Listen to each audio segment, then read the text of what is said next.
राणी सरदेसाई,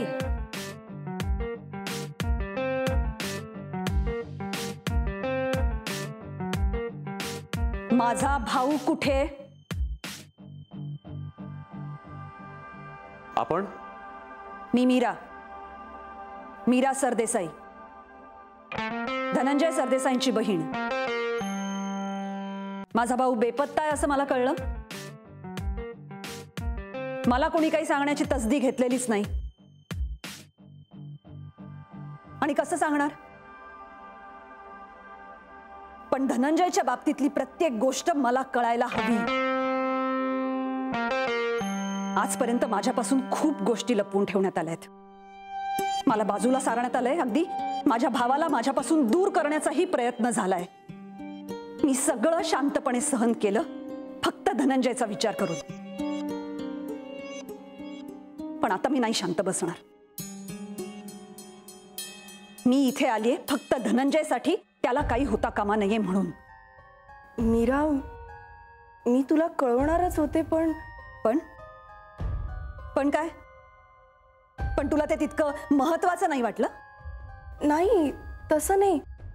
सगळं इतकं अचानक घडलं आणि मी त्याच गडबडीत होते म्हणून कळवायचं राहून गेलं. खरंच अचानक? तुझ्यासाठी हे सगळं अचानक होतं? म्हणजे तुला चांगलं माहितीये राणी मला काय म्हणायचंय ते.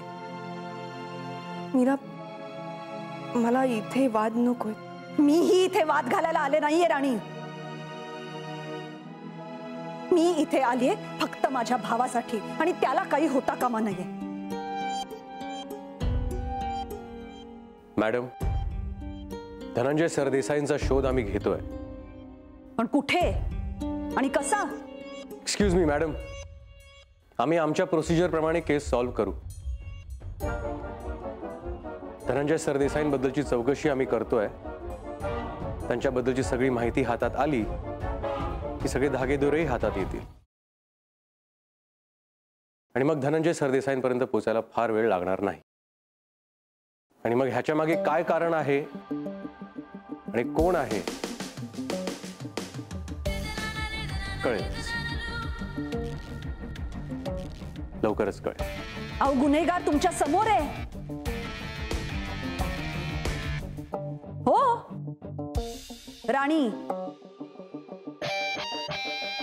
राणीला विचारा धनंजय कुठे. ती तुम्हाला सगळं सांगेल इन्स्पेक्टर, कारण तिला सगळं माहितीये. तिनेच सगळं केलंय. इन्स्पेक्टर, गुन्हेगार तुमच्या समोर आहे.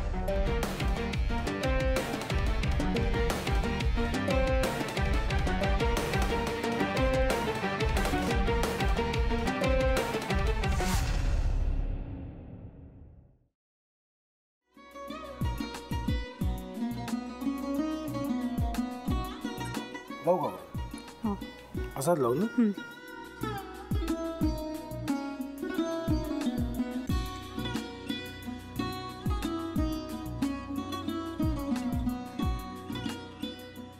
आता काय करायचंय? आता आपण ड्राय स्टफिंग दुसरं काय करणार आपण त्यात? आपण ह्याच्यात मेयोनीज न टाकता बाकीचे सगळे साहित्य टाकायचे. अच्छा, हे सगळं. ऋतू, माझा तर विश्वासच बसत नाहीये. म्हणजे अगं बहिणी आमचं लग्न व्हावं म्हणून किती प्रयत्न करत होती, आणि ते सगळं करताना की शिवच्या आम्हाला माहिती पुरवते. नाही, मला नाही वाटत. गौरी, खूप चांगली असतो म्हणून तुला सगळं जगत चांगलं दिसतं, पण शिव उगाच बोलला असेल का? त्याच्यावर विश्वास नाहीये का तुझा? शिववर पूर्ण विश्वास आहे मी माझा. पण तो आता हे जे काही करतोय ना, म्हणजे निशा बहिणी समोर त्या राधिका सोबत फिरण्याचं नाटक वगैरे, ते त्याचा काही उपयोग होणार नाहीये. अगं असं कसं म्हणतो? अगं नीलिमा, जतीन भाईंचा कॉल आहे. हो माहितीये. रिसीव कर ना. अगं बघ, कट झाला. आता तू रिसीव केला नाहीस म्हणून ते मला करतील. अब पुन्हा आला बघ. घे बघू.